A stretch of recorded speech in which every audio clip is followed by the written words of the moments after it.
Hey guys, welcome back. किसी ने क्या खूब कहा है कि बेहतरीन कल के लिए अतीत का अच्छा होना जरूरी नहीं है, क्योंकि तुम्हारा आने वाला कल आज पर निर्भर करता है, ना कि बीते हुए कल पर। स्वागत है आपका हमारे यूट्यूब चैनल में। मैं आपको इस वीडियो में एलसीएम के बारे में बताऊंगा कि एलसीएम क्या होता है, इसका कंसेप्ट क्या है और एलसीएम निकालने की ट्रिक क्या है, और इससे संबंधित बहुत महत्वपूर्ण प्रश्न बताऊंगा जो एग्जाम्स में कई बार पूछे जा चुके हैं। तो मेरे साथ इस वीडियो के अंत तक बने रहिए। यदि वीडियो आपको पसंद आए तो मेरे चैनल को शेयर एंड सब्सक्राइब जरूर करें, साथ में बेल आइकन को प्रेस कर लीजिए ताकि आने वाली नई वीडियो की नोटिफिकेशन आपको मिल सके। चलिए शुरू करते हैं। पहले देखते हैं कि एलसीएम होता क्या है। एलसीएम होता क्या है? L C M. एलसीएम को हिंदी में क्या कहते हैं? लैसे। ठीक है, यानी लघुत्तम समावर्त। और एलसीएम इसकी फुल फॉर्म होती है least common multiple. Least common multiple. ठीक है, एग्जाम्पल्स के साथ समझते हैं। अच्छा, एलसीएम की परिभाषा क्या होती? यानी एलसीएम वह छोटी सी छोटी संख्या होती जो दी गई संख्याओं से पूर्णतया विभक्त हो। आपको परिभाषा याद नहीं करनी है, बस सिर्फ लीस्ट कॉमन मल्टीपल आप बस इतना याद कर लिए कि एलसीएम का फुल फॉर्म क्या होता है। बस आपको परिभाषा बिल्कुल याद हो जाएगी अभी। तो मल्टीपल का मतलब आपको पता है क्या होता है? गुणज। और कॉमन सामान्य यानी, और लिस्ट का मतलब होता है कम से कम। कम से कम या छोटा सा छोटा। ठीक है, छोटा सा छोटा। देखते हैं, जैसे मैंने कहा 4 और 8 का एलसीएम क्या है। यह छोटी संख्या आप बता सकते हो 8 है, लेकिन कैसे? मैंने कहा 4 और 8 के गुणनखंड क्या हो सकते हैं? 4, 8, 12, 16, 20, 24, डेट सो ऑन। ठीक है, ऐसे 8 के मल्टीपल क्या हो सकते हैं? 8, 16, 24, 32, 40, 40 और इसी तरीके से। ठीक है, अब मैंने क्या कहा? गुणज। ठीक है, कॉमन देखेंगे। कॉमन क्या है?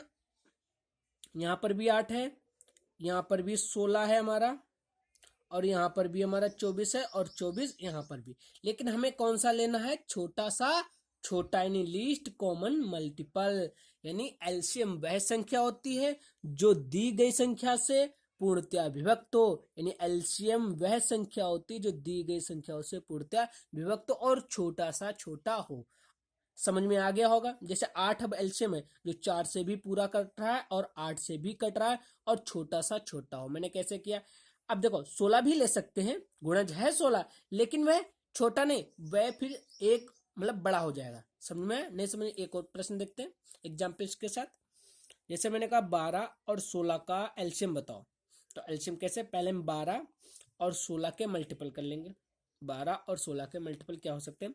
जैसे 12, 24, 36, 48, 60, 72, 84 और 96। ऐसे 16 के मल्टीपल क्या हो सकते हैं? 16, 32, 48, 64, 80 और 96। अब उसी तरीके से ये तो हमारे क्या हो गए? गुणनखंड हो गए। ठीक है, अब क्या कहा? कॉमन हमें देखना है। यहाँ पर भी 48 है, यहाँ पर भी 48 है, यहाँ भी कॉमन हमारा मिला 96, 96। लेकिन हमें कौन सा लेना है? हमें छोटा सा छोटा लेना है। अगर हमें छोटा सा छोटा लेना है तो क्या हो जाएगा हमारा? 48 ही। तो यानी 16, सॉरी 12 और 16 का एलसीएम कितना हो गया हमारा? 48। 12 और 16 का एलसीएम कितना हो गया? 48। तो समझ में आ गया होगा। अब देखते हैं कुछ और नई नेक्स्ट संख्या। जैसे मैंने कहा कि 10 और 12 का एलसीएम क्या होगा। तो क्या करेंगे? पहले 10 के मल्टीपल देख लेंगे। 10, 20, 30, 40, 50, 60 और इसी तरीके से 12 के क्या हो जाएंगे? 24, 36, 48 और 60। तो हमारा क्या हो गया है एलसीएम 12 और 60 का, सॉरी 10 और 12 का एलसीएम कितना हो गया हमारा 60। तो समझ में आया कि एलसीएम क्या होता है। एलसीएम वह छोटी सी छोटी संख्या होती है जो दी गई संख्या से पूर्णतः विभक्त हो जाए। आई होप एलसीएम आपको समझ में आ गया होगा। अब सीखते हैं कि एलसीएम समझ गए एलसीएम क्या होता है। अब एलसीएम निकालते किस तरीके से, जैसे एक जो बिल्कुल ट्रेडिशनल मेथड है, जिससे मैंने क्या कहा 4 और 8 का एलसीएम क्या होगा, तो इस तरीके से हम निकाल लेंगे। 2 से काट लो या 4 से, 4 एकम 4 और 4 दूनी 8। हम तब तक काटते रहेंगे जब तक ये संख्याएं अलग अलग या इंडिविजुअल नहीं आ जाएंगी, ठीक है। तो इसका एलसीएम क्या हो जाएगा 4 दूनी 8। बात समझ में आए। ऐसे हमारा यह ट्रेडिशनल मेथड है, लेकिन हम ट्रिक से कैसे सीखते हैं कि आसान से हम सीख लें। जैसे मैंने कहा 4 और 8 में, अब ट्रिक से कैसे सीखना है उसे आप कॉपी कलम उठा लो और लिखते रहना, ठीक है। मैंने 4 और 8 का एलसीएम आपको बताना, तो इसमें सबसे बड़ी संख्या लेनी है, 8 ले लिया। अब 8 के आपको गुणनखंड कर लेना, 8 के गुणनखंड क्या हो सकते हैं 4 दूनी 8, ठीक है। अब 8 में हमारा क्या आ चुका है 4, तो हमें 4 लेने की कोई जरूरत नहीं, एलसीएम हमारा कितना हो जाएगा 8। नहीं समझ में और समझते हैं। जैसे मैंने कहा 12 और 16 का एलसीएम बताओ। 12 और 16 का एलसीएम कैसे निकालेंगे। सबसे पहला पॉइंट क्या है, सबसे बड़ी संख्या लेंगे 16, ठीक है। अब 16 के मल्टीपल कर लेंगे। 16 के मल्टीपल क्या हो सकते हैं गुणनखंड 4 गुणे 4, 4 चौके 16, इस तरीके से भी, या 2 से कर लो, ठीक है। अब 12 के मल्टीपल क्या हो सकते हैं, यानी 4 तिया 12। अब देखो 16 में 4 तो आ ही चुका है, क्या ना नहीं बाकी रह गया 3, तो इसका क्या गुणनखंड होगा 3। एलसीएम कितना आ जाएगा 16 तिया 48। समझ में आया नहीं समझ में आया। और प्रश्न देखते हैं। जैसे मैंने कहा 8 12 24 का एलसीएम कितना होगा। 8 12 और 24 का एलसीएम क्या होगा। मैंने कहा सबसे पहले बड़ी संख्या उठानी है, 24 ले ली, ठीक है। अब 24 के गुणनखंड क्या हो सकते हैं, मैं इस तरीके से लिख लूं। 24 के गुणनखंड क्या हो सकते हैं, जैसे 2 दूनी 4, 2 दूनी 4 तिया 12 और 12 दूनी 24, ठीक है। अब 8 को लो, 8 इसमें आ चुका, देखो 2 दूनी 4 दूनी 8, तो 8 नहीं लेंगे। 12 भी आ चुका, 2 दूनी 4 तिया 12, इसलिए इसका एलसीएम क्या हो जाएगा 24। समझ में आया नहीं समझ में आया। और क्वेश्चन देखते हैं। जैसे मैंने कहा 9 12 और 15 का एलसीएम क्या है। 9 12 15 का एलसीएम क्या है, तो मैंने क्या कहा सबसे बड़ी संख्या पहले उठा लो। तो पहले सबसे बड़ी संख्या क्या है 15, ठीक है। अब 15 के गुणनखंड क्या हो सकते हैं, 3 गुणे 5, 3 5 15 हो गया, ठीक है। अब 9 के गुणनखंड क्या हो सकते हैं 3 गुणे 3। अब एक 3 आ चुका है, किसमें एक 3 आ चुका है, इसके 15 में एक 3 आ चुका है, बचा सिर्फ एक 3, अब इसे हम ले लेंगे यही गुणनखंड में 3। अब हम लेंगे 12 का क्या हो सकता है 4 तिया 12, 3 हमारा फिर 15 में ही आ चुका है, तो बच्चा कितना हमारा 4, इसे हम ले लेंगे, यानी 15 तिया कितना हो जाएगा 15 तिया 45 और 45 चौके होता है 180। इसका एलसीएम कितना आ जाएगा हमारा 180। समझ में आया। चलिए नेक्स्ट और देखते हैं कुछ एग्जाम्पल्स। जैसे मैंने कहा 15 25 और 42 का एलसीएम क्या होगा। तो क्या करना है आपको, सबसे बड़ी संख्या उठानी है, 42 ले लिया, ठीक है। अब 42 के क्या गुणनखंड हो सकते हैं, मैं इस तरीके से लिख सकता हूं 2 3 6 7 42। समझ में आया। अब क्या लेना है 15 के गुणनखंड क्या हो सकते हैं 3 गुणे 5, ठीक है। 3 हमारा 42 में आ चुका है, सिर्फ 5 नहीं है, इसलिए हम 5 लिख लेंगे। अब 25 के गुणनखंड क्या हो सकते हैं 5 गुणे 5, 5 एक आ चुका है किसमें 15 में, कितना नहीं है सिर्फ एक 5 नहीं है, इसलिए हम इसे 5 लिख लेंगे, ठीक है। 5 25 और 25 और 42 की गुणा कर लेंगे, 25 दूना 50, रिमेनिंग 5, 25 25 चुके 100 और 100 और 5 105, यानी 1005 हमारा इसका एलसीएम आ जाएगा। समझ में आया नहीं समझ में आया। एक और बड़ा सा क्वेश्चन लेते, इस ट्रिक से आप किसी भी संख्या का एलसीएम बड़ी आसानी से निकाल पाओगे, बशर्ते आपको 10-12 बार प्रैक्टिस करना होगा। जब तक प्रैक्टिस नहीं करोगे नहीं आएंगे, ठीक है। और नेक्स्ट संख्या देख, कोई भी संख्या हो, कितनी भी बड़ी संख्या हो, जैसे मैंने ले लिया 16, 24, 36, 54। ठीक है, मैंने क्या कहा, सबसे बड़ी संख्या ले लो 54। ठीक है, अब 54 के गुणनखंड क्या हो सकते हैं, 2, 3, 6 और निम्न 54। यानी इसे हम इस तरीके से भी लिख सकते हैं, यानी 2, 3, 6, 6, 3, 18, 18, 3, 54। बात समझ में आई। अच्छा, अब ले लेंगे हम 16। 16 के गुणनखंड क्या हो सकते हैं, 2 दूनी 4, दूनी 8। बात समझ में आ गए। 1 2 तो इस 54 में आ चुका है, बचे 2, तो हम इन 2 को उतार लेंगे, यानी 2 गुणे 2। बात समझ में आ गए। अब हम 24 के गुणनखंड क्या हो सकते हैं, 2 दूनी 4, 3 12, 12, 2 दूनी 4, 3 12, 12 दूनी 24। अब इस बात को समझो, देखो हमारे 2 तो 2 2 आ चुके हैं। ठीक है, 2 और 2 आ चुका है हमारा, 1 3 और 1 3 हमारा आ चुका है। बचा क्या सिर्फ हमारा 1 2, तो ये भी आ गया। बात समझ में आ गए। अब देखते हैं नेक्स्ट। देखो 24 के 2 दूनी 4, 3 12 दूनी 24 किया था। यहाँ 16 से तो हमारे 2 पहुंच चुके हैं, 2 2, ये 2 2 पहुंच चुके। बचा था 1 3, वो भी हमारा यहाँ से पहुंच चुका। बस 1 2 ये नहीं बचा था, ये भी हमारा वहीं पहुंच गया। ठीक है, अब 36 का देखेंगे हम। 2 दूनी 4, 2 दूनी 4, दूनी 8, और हम कर सकते हैं 8 चक्के 36 लाना। 2 दूनी 4 और 4 3 12 और 12 36। बात को समझना, 2 दूनी 4, 4 3 12, 12 3 36। अब देखो यहां से हम मान सकते कि ये 3 3 इस 54 में आगे होंगे और ये 2 इन 2 में आगे होंगे। बात समझ में आ गए। तो इसका एल्सियम कितना हो जाएगा, 2 दूनी 4 दूनी 8, 8 चौके 32 का 2, रिमेनिंग बचा 3, 8 पंजे 40 और 40 और 3 43, 432। समझ में आ गया होगा। चलिए अब प्रश्न देखते हैं। या तो था अभी तक हमने क्या देखा कि एल्शियम क्या होता है और इसके निकालने का मतलब निकालने की ट्रिक। अब देखेंगे कुछ महत्वपूर्ण प्रश्न। अब जैसे मैं एक आपको ये पता होना चाहिए, क्या पता होना चाहिए, इस बात को और सीख लो आप। जैसे कि मैंने कहा कि वह संख्या बताओ जो 2 से पूरी पूरी कट जाए।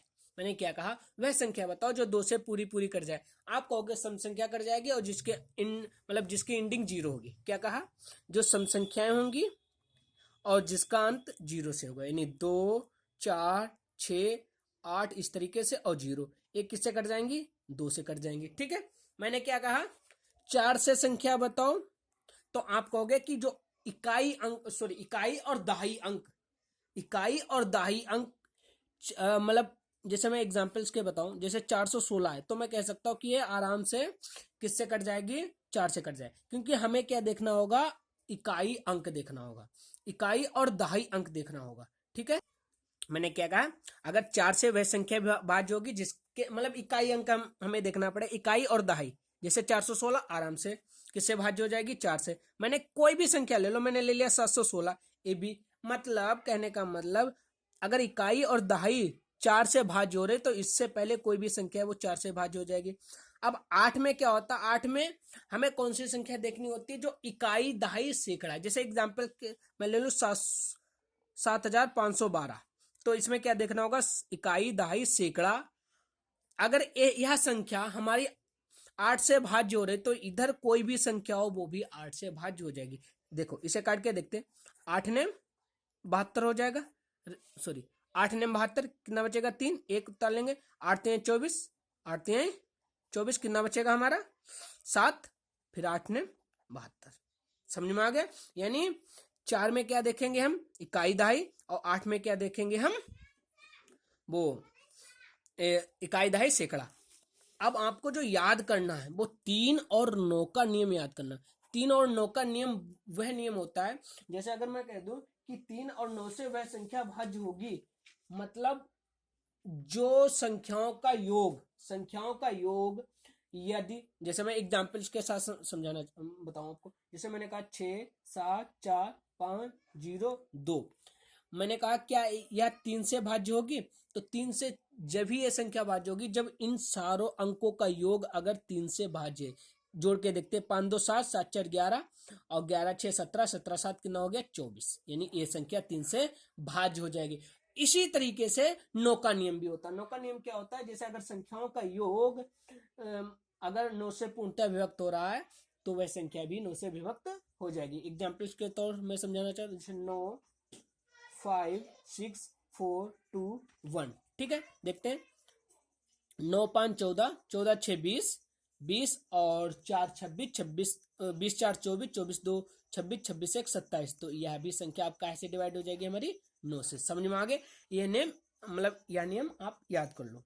अब चलिए एक आधे प्रश्न से चलते, प्रश्न देखते हैं। जैसे एक यह प्रश्न है, काफी अच्छा प्रश्न है और इसे हम चुटकियों में करेंगे। चलिए यह प्रश्न देखते हैं। इस प्रश्न को मैं आपको चुटकियों में भी बता दूंगा और ट्रेडिशनल मतलब कंसेप्ट भी बता दूंगा, और सॉल्व कैसे करना है सेकेंडों में वो भी बता दूंगा। जैसे लिखा है 5 अंकों की वह छोटी सी छोटी संख्या कौन सी है जो 12 15 18 से पूर्णतः विभक्त हो। मात्र 1 सेकेंड का सवाल है। कितना मैंने कहा, 1 या 2 सेकेंड लगेंगे, इससे अधिक नहीं लगेंगे। क्यों, अब समझो। जो संख्या 18, जैसे जो संख्या 18 से कौन सी संख्या भाज्य हो जाएगी, मतलब 18 9 क्या इसे भाज्य कर देगा? हाँ। अगर जो संख्या 9 से भाज्य होगी, जो संख्या 3 से भाज्य होगी, वही संख्या हमारी इसमें से ऑप्शन होगा। समझ में आया? अगर जैसे अगर संख्या ये 18 9 से भाज्य हो रहे, तो यहाँ जो ऑप्शन होगा वो भी हमारा 9 से भाज्य होगा। जैसे अगर, और 9 से भाज्य का नियम क्या है, अंकों का योग। जैसे अगर 18 9 से भाज्य हो रहे, तब 18 का अंकों का योग कितना बढ़ना है, 9। जोड़ लो, 8 1 9, 9 से 9 भाज्य हो रहा है।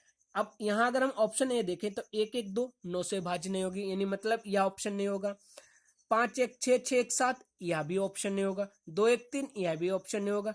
8 1 9, यह ऑप्शन हमारा हो जाएगा चुटकियों में। मैंने क्या कहा, अगर वह संख्या 9 या 3 से भाज्य हो रही है, तो वह जो ऑप्शन भी दिए होंगे वो भी तो हमारे, जब ये 18 से समझो, 18 से अगर ये मतलब इनमें से कोई संख्या अगर 18 से कट रही है, तो 18 9 से कट रहे, तो यहाँ इनमें जो ऑप्शन में संख्या दी गई होगी वह भी तो 9 से कट रही होगी। हाँ, जब 9 से कट रही होगी तब जब हम देखते तो सारे ऑप्शन एलिमिनेट हो जाते, ऑप्शन बचता हमारा एक। अगर हम ऑप्शन से जाए तो 1 सेकेंड का सवाल है। अच्छा, करते कैसे कि उन्होंने कहा कि 5 अंकों की वह बड़ी सी बड़ी संख्या बताओ जिसे मतलब 12 15 18 से भाग देने पर पूर्णतः विभक्त हो जाए। तो हम 5 अंकों की सबसे बड़ी सी बड़ी संख्या ले लेंगे। और 5 अंकों की सबसे बड़ी सी बड़ी संख्या क्या होती है, लिख लेंगे। इकाई, दहाई, सैकड़ा, हजार, 10,000। 5 अंकों की बड़ी सी बड़ी संख्या हो गई। ठीक है, अब 12 15 18 का हम एलसीएम निकालेंगे। हमने अभी बताया 12 15 और 18 का एलसीएम ट्रिक से निकालेंगे। सबसे बड़ी संख्या ले ली हमने 18, कितने ले ली 18। 18 के हमारे गुणनखंड क्या हो सकते हैं, 2 3 6 3 18, 2 3 6 3 18। ठीक है, अब 12 के क्या हो सकते हैं, 2 दूनी 4 3 12। अब देखो यहाँ 2 आ चुका है 18 में, 3 भी आ चुका, सिर्फ 1 2 नहीं आया। अब इसी को 2 को हम लिख लेंगे। बात समझ में आ गए? अब 15 के क्या हो सकते हैं, जैसे 3 5 15। ठीक है, 3 हमारा आ चुका 18 में, सिर्फ 1 5 रह गया। 5 दूनी 10, 18 की गुणा करेंगे कितना आ जाएगी, 180। यानी एलसीएम क्या आ गया हमारा, 180। अब 12 से भी 180 कट जाएगा, 15 से भी, 18 से भी। लेकिन हमें 5 अंकों की छोटी सी छोटी संख्या बतानी है। अब कैसे क्या करेंगे हम, जब अब क्या करेंगे, इस 10,000 को 180 से डिवाइड करेंगे। ठीक है, डिवाइड क्यों करेंगे, डिवाइड इसलिए करते जब जो संख्या डिवाइड होती रहेंगी तो वह डिवाइड हो जाएंगी। देखते हैं, जैसे 18 180 से काट लेंगे। जैसे काट लेंगे, 18 पंजे कितना होता है हमारा 90, यानी 900 हो जाएगा।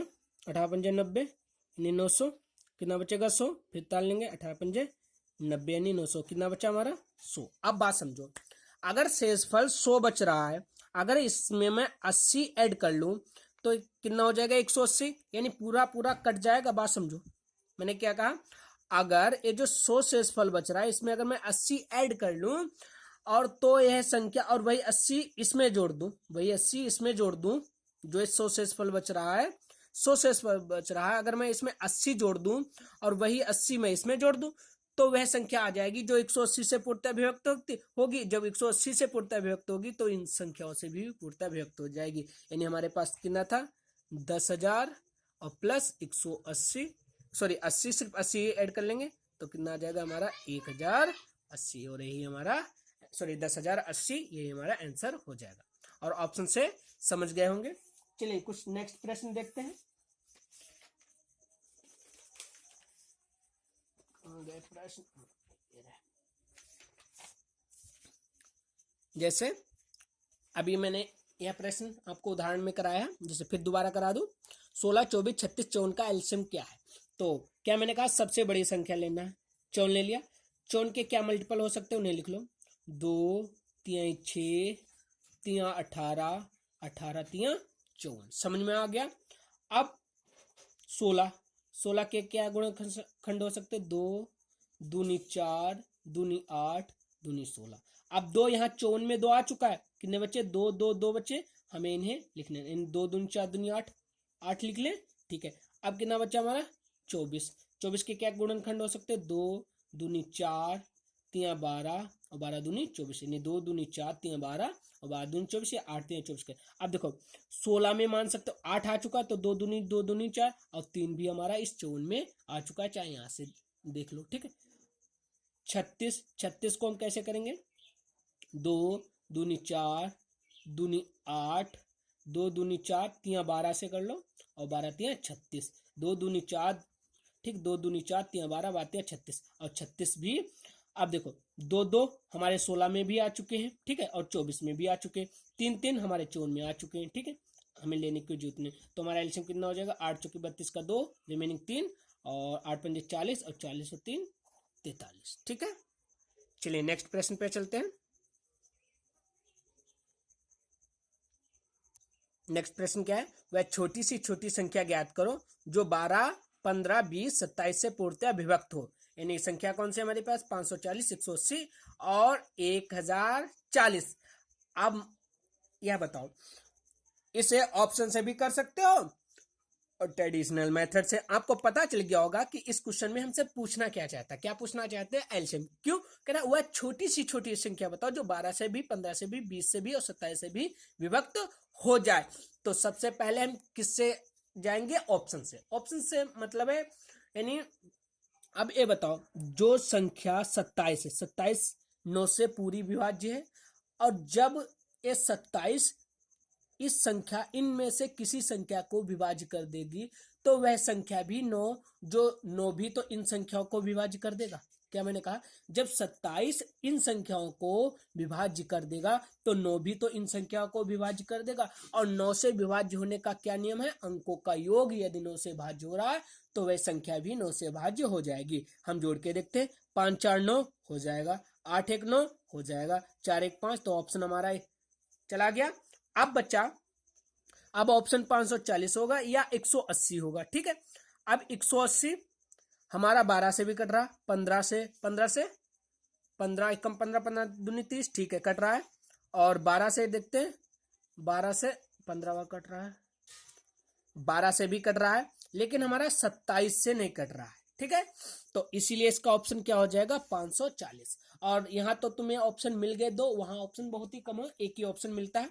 और बाकी हम किस तरीके से निकालते हैं वो आपको बताएं, 12 15 20 और 27 कैसे निकालते। सबसे पहले हम लेंगे बड़ी संख्या, 27 ले लिया। अब 27 के गुणनखंड क्या हो सकते हैं वो कर लेंगे, जैसे 3 3 9 3 27, ठीक है। अब 12 के गुणनखंड क्या हो सकते, 3 चौके 12। अब 1 3 तो क्या 27 में आ चुका, बचा 4, उसे हम ताड़ लेंगे, ठीक है। अब इसी तरीके से 15 के गुणनखंड क्या हो सकते, 3 5 15, 3 आ चुका है हमारा 27 में, तो बचा 5 को हम ताड़ लेंगे। अब इसी तरीके से 20 के क्या हो सकते हैं, 5 गुणे 4, 5 भी आ गया हमारा, 4 भी आ गया, इसलिए 5 चौके 20 यहाँ आ चुका है, इसलिए नहीं तारेंगे। 5 चौके 20 और 27 और 20 की गुणा आपको पता है कितनी होती है, 540। आई होप समझ में आ गया होगा। नेक्स्ट प्रश्न देखते हैं, क्या कह रहा है, वह छोटी सी छोटी संख्या ज्ञात करो जिसे 6 7 8 9 12 से भाग देने पर प्रत्येक दशा में 2 शेष बचे। अच्छा, 2 शेष कब बचेंगे, जब वह हम 2 उस संख्या में जोड़ दें। मेरी बात समझो, क्या कह रहा है, 6, 7, 8, 9, 12 से भाग देने पर प्रत्येक दशा में 2 शेष बचे। 2 शेष जब ही बचेंगे जो संख्या हमारे पास आएगी यदि हम उसमें 2 जोड़ दें। जैसे एग्जाम्पल्स के तौर मान लो, अगर मुझे 6 से किसी संख्या को भाग करना है और मुझे 2 शेष बचाना है। जैसे मैंने मान लिया कि अगर 8 को मैं 6 से डिवाइड करूं और मेरे 2 शेष बचेंगे। कैसे, 6 कम 6 और 2 शेष बच गया 2। अगर मैंने जब 2 इसमें जोड़ा है तभी तो शेष 2 बचा। अगर वही 2 मैं इसमें से घटा लूं तो 6, ये पूरी पूरी भाज्य हो जाएगी। बात समझ में आ गई। इसी तरीके से मुझे पहले निकालना होगा एलसीएम, और एलसीएम जो निकल के आ जाएगा उसमें मैं 2 जोड़ लूं, आंसर आ जाएगा। अच्छा, एलसीएम अब अगर ऑप्शन से जाए तब भी आसान है।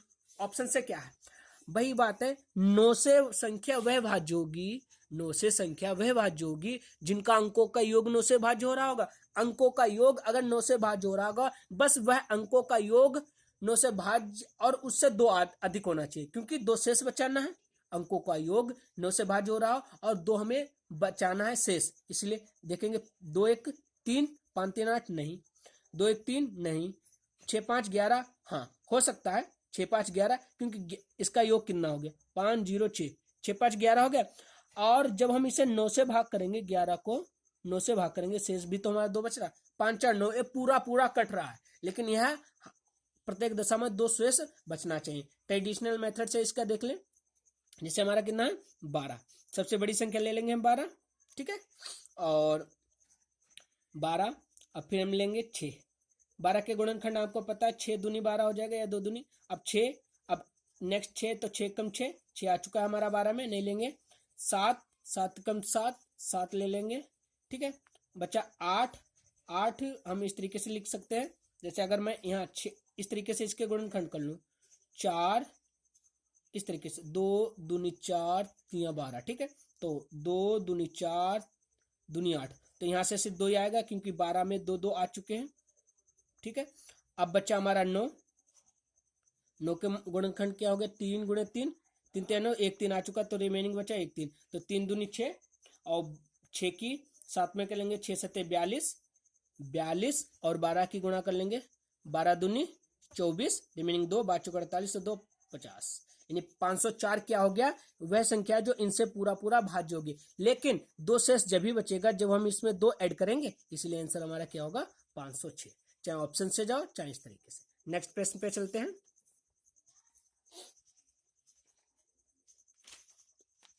Next and most important question है, कई बार एग्जाम्स में आया है।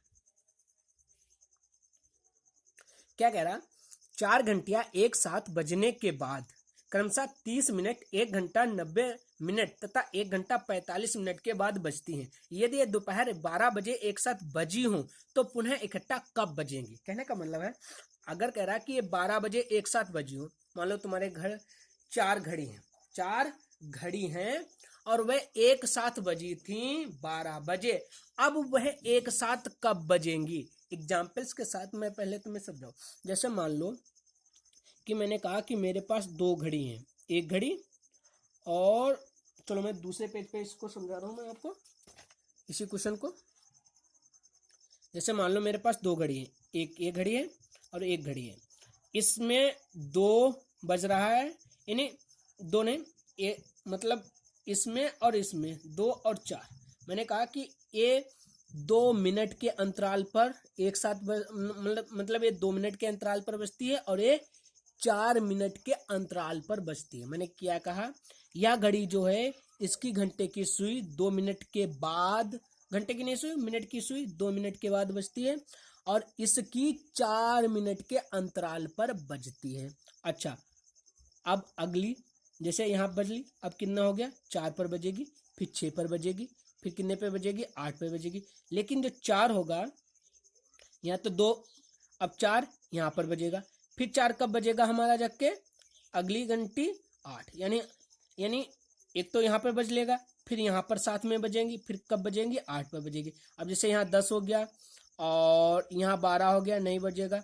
अब यहाँ जब हम 14 और 16, अब जाके 16 पर बजेगी। बात समझ में आ गई कि नहीं, अब जाके दोनों सुइयां जो हैं कितने बजे बजेगी, यानी 4 8 16, समझ में आ रहा क्या कह रहा है, क्या निकलवाना चाह रहा है हमसे, एलसीएम ही तो निकलवाना चाह रहा है।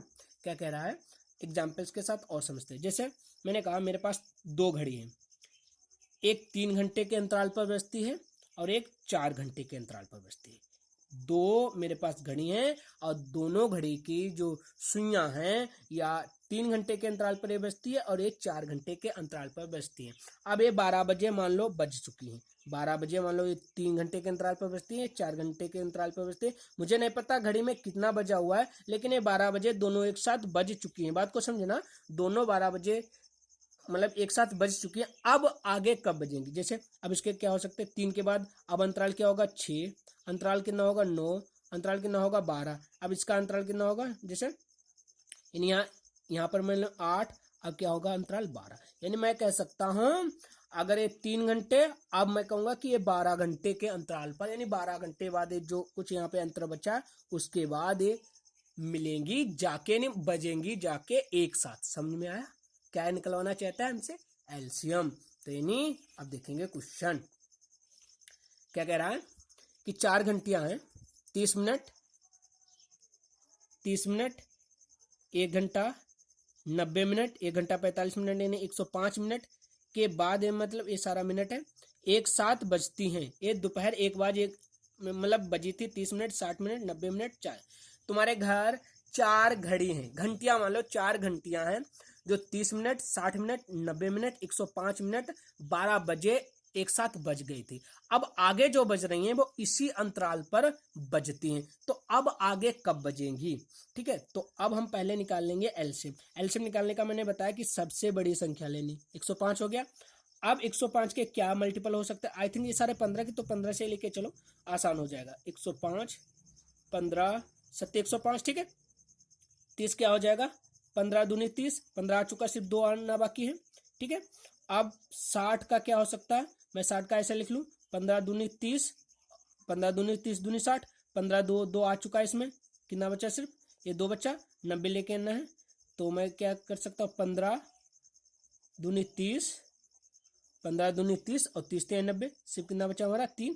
तो हमारा 3 आ गया, यानी 3 दूनी 6, 6 दूनी 12, 12 पंजे 60 और 12 कम 12। मैं कह सकता हूँ कि 1260 मिनट बाद ये सुइयां एक साथ बजेंगी। और उसने पूछा कि कब बजेंगी, तो 12 60 से मिनट है, मिनट से हम घंटे में कन्वर्ट कर लेंगे, तो 60 से डिवाइड करेंगे। जब 60 से हम डिवाइड करेंगे तो 0 से 0, 6 दूनी 12, यानी 21 घंटा। और 21 घंटा अगर 12 बजे हम दोपहर के 12 बजे में जोड़ दें तो 12 21 9, हाँ, प्रातः के कितने बज जाएंगे हमारे? 9। यानी अब ये सुइयां कितने बजे बजेंगी जाके? प्रातः 9 बजे। हमें क्या करना है, 12 बजे में 9 21 घंटे ऐड कर लेना, ये प्रातः के 21 घंटे ऐड कर लेना, ये प्रातः के 9 बज जाएंगे। आई होप ये प्रश्न आपको समझ में आया होगा। चलिए नेक्स्ट क्वेश्चन पे चलते हैं। नेक्स्ट प्रश्न क्या है? वह छोटी सी छोटी संख्या कौन सी है जिसे 35 55 से भाग देने पर क्रमशः 18 28 38 शेष बचे? अच्छा, ऑप्शन होता तो ऑप्शन से हम नहीं कर सकते थे, ऑप्शन चलो यहीं लिखे नहीं, समझाता हूं। अच्छा प्रश्न है, क्या कह रहा है? 35 45 55 से भाग देने पर क्रमशः 18 28 38 शेष बचे। कहने का मतलब अब हमसे शेष अलग अलग बचवा रहा है। अगर मैं क्या करूं, 35 45 55 का एलसीएम निकाल लूं और 18 ऐड कर दूं, हमारा आंसर आ जाएगा। क्यों? 18 शेष बचेगा जब मैं 35 से भाग करूंगा। अगर 28 शेष बचवाना है तो 28 ऐड करूंगा। लेकिन इस तरीके से आंसर हमारे पास कितने आ जाएंगे? 3। और लाना आंसर कितना है हमें? सिर्फ 1। कैसे करें समझो, पहले हम इसका एलसीएम निकालते हैं। 35 45 55, तो हमने क्या बताया? सबसे बड़ी संख्या लेनी 55, ठीक है। 55 के गुणनखंड क्या हो सकते हैं? 11 5 55, या 5 गुणे 11 लिख लो, ठीक है। 35 के क्या हो सकते हैं? 5 गुणे 7 लिख लो, 5 आ चुका तो 7 रह गया। 45 के क्या हो सकते हैं? 5 गुणे 9, 5 आ चुका तो 9 ले ले, ठीक है। तो अब 9 7 63, और 63 और 55 की गुणा किस तरीके से करेंगे? हम इसे किस तरीके लिखेंगे? 55 को हम 50 + 5 लिख सकते हैं, हाँ। और 50 और 63 की गुणा कर लेंगे, 0 5 15 और 5 31, यानी 315, और 315 ये भी आ जाएगा। 5 5 1 6 और 3 1 4 3, यानी अब यह जो एलसीएम आ गया है, यह 35, 45 और 55 से पूरा पूरा डिवाइड हो जाएगा। हमें अगर 35 18 से बचाना है तो 18 ऐड कर, लेकिन इस तरीके से तो 3 आंसर आ जाएंगे। आप देखते क्या, 35 में से अगर हम 18 घटा दें, 35 में से हमने कितना घटाया 18, तो कितना बचा हमारा 17। इसी तरीके से 45 से अगर हम 28 से बचाएंगे तो कितना बचेगा 17। इसी तरीके से अगर हम 55 में से 38 घटाएंगे तो कितना बच रहा 17। बात को समझना, मैं कहना क्या चाहता हूँ, अगर मैं 18 और 17 जोड़ लूँ तो 35 हो जाएगा। बात समझे, 18 और 17 जोड़ लूँ 35 हो जाएगा। 28 17 जोड़ लूँ तो 45 हो जाएगा। 38 और 17 जोड़ लूँ तो 55 हो जाएगा। अगर मैं यही 17 इसमें से घटा दूं, मैंने क्या कहा, यदि यही 17 मैं इसमें से घटा दूं तो जो संख्या बच कर आएगी, अब मैं चाहे 35 से भाग करूं तब भी 28 से बचेगा, 45 से भाग करूं 28 से बचेगा, और 55 से भाग करूं 38 से बचेगा। बात समझ में आ गए कैसे, क्योंकि इसमें से 18 17 तो मैंने कॉमन निकाल लिया, क्योंकि 17 कॉमन तीनों में है। ठीक है, 35 अगर 18 और 17 में 35 पूरा जोड़ लो तो पूरा पूरा कट ही जाएगा। बात समझो, इसलिए मैंने 17 घटा दो और वही क्या आ जाएगा, आपका आंसर आ जाएगा। ठीक है, तो 15 15 में से 7 गया 8, यहाँ कितना बचा 5, 5 में से गया 4 और 3 4 4 8, यही हमारा आंसर हो जाएगा। समझ में आया? नहीं समझ में आया एक बार और समझो, यानी 35 और एक, देखो यहाँ 35 है, 18 और 17, 18 17, अगर 18 17 कितना होता है हमारा 35, 28 और कितना होता 45, 38 17 कितना होता 45। अगर मुझे यही शेष बचाना है, अगर ये 17 17 17 में काट दूं, तो अगर यही जो 18 28 38 है, अब मैं अगर 35 से भाग करूंगा इस संख्या को तो मेरा 18 शेष बचेगा, इस संख्या को इससे भाग करूंगा तो इतना शेष बचेगा। बस नेक्स्ट प्रश्न पे देखते हैं।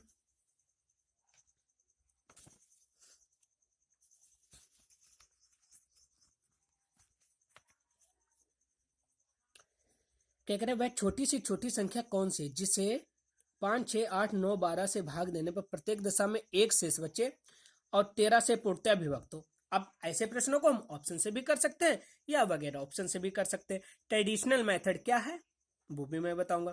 क्या कह रहा, एक शेष बचना चाहिए और 13 से पूर्णतः विभक्त भी हो। तो पहले तो हमें देख, क्योंकि हमारा इसमें 9 है और 9 हो या 6 मतलब 3 का ए भी एक, क्योंकि 3 से डिवाइड है, 3 से डिवाइड है, और 9 अपने आप में भी अपने आप से डिवाइड है। कहने का मतलब यहाँ 9 का नियम लग जाएगा, 9 से विभक्त होने का नियम लग जाएगा। यानी वह संख्या, यह ऑप्शन जो हमारे होंगे, मेरी बात को समझो, यह ऑप्शन जो होंगे 9 से डिवाइड होंगे और एक शेष बचाना तो हमारा एक ज्यादा होना चाहिए, जोड़ के देखना चाहिए। 6 3 9 और एक ज्यादा हो रहा, ठीक है, ऑप्शन हमारा ए हो सकता है। 7 2 9, एक ऑप्शन हमारा बी भी हो सकता है। 8 1 9 ऑप्शन हमारा ए भी हो सकता है। 6 3 9 ऑप्शन हमारे सारे हो सकते हैं 9 से। अब दूसरा कंडीशन क्या कह रहा था कि 13 से पूर्णतः विभक्त हो। 13 से इसे काटेंगे, ऑप्शन ए, 13 दूनी 26 नहीं जाएगा, 13 पंजे 65, 7 नहीं जाएगा, 13 एकम 13, 5 50, 13 43, 11 111 नहीं बचा। क्या ऑप्शन हमारा डी, ऑप्शन क्या हो गया हमारा डी। दो चुटकियों में ऑप्शन हो गया। अब इसे करते कैसे वो समझो। पहले तो हम क्या, वही संख्या 12 ले लेंगे। हमने संख्या कितनी ले ली 12। अब 12, अब भाई 5 हमारा इंडिविजुअल है, 5 ले लिया। 6 हमारा 12 में आ चुका, 6 नहीं लेंगे। 8 में हमारा कितना आ चुका, 4 आ चुका, 3 रह गया। और 9 में हमारा 3 3 पूरा आ गया, यानी 5 15, 15 और 12 की गुणा कितनी होती 180। लो अब चुटकियों में निकलने लगे। अगर इस तरीके से आप बस 10 12 बार प्रैक्टिस कर लो, आराम से आप उंगलियों पर एलसीएम निकाल ले जाओगे। ठीक है, 180। अब क्या, मुझे एक शेष बचाना है, एक शेष बचाना है, लेकिन यहाँ ऑप्शन नहीं। अब मैं यहाँ मान लूंगा 180 के प्लस 1। अब के का हम गुणज, के का मतलब गुणज रख लेंगे कोई। अगर समझो 180 सॉरी 180 गुणे 2 प्लस 1, 18 दूनी 36, 361 तो आ जाएगा, लेकिन यह डिवाइड नहीं होगा। किससे, 13 से डिवाइड नहीं होगा। फिर 18 3 54 ऑप्शन है नहीं, 18 चौके 72, एक ऑप्शन 13 से नहीं कटेगा। 18 की गुणा जब हम कितने में से कर देंगे, मतलब 10 से, तब भी नहीं बचेगा। 18 की गुणा अगर हम 20 में करें जाके, 18 इंटू 20 प्लस 1, 18 दूनी 36, 360 और प्लस 1 कर लेंगे तो कितना हो जाएगा हमारा 3601। अब यह 13 से डिवाइड भी है, 13 से डिवाइड भी है और हमारा एक शेष भी बच जाएगा। नेक्स्ट प्रश्न पे चलते हैं। नेक्स्ट प्रश्न बिल्कुल सेम है और इस प्रश्न को जो करके हमें कमेंट बॉक्स में बताएगा, मतलब इसका सॉल्यूशन जो हमें कमेंट बॉक्स में बताएगा कि इसका आंसर क्या है, उसका जब हम अगला वीडियो HCF का पढ़ाएंगे, किसका पढ़ाएंगे, HCF का पढ़ाएंगे, उस वीडियो में उसका नाम लिया जाएगा। ठीक है, यदि अगर ये वीडियो आपको पसंद आया हो तो मेरे चैनल को शेयर एंड सब्सक्राइब जरूर करें। धन्यवाद।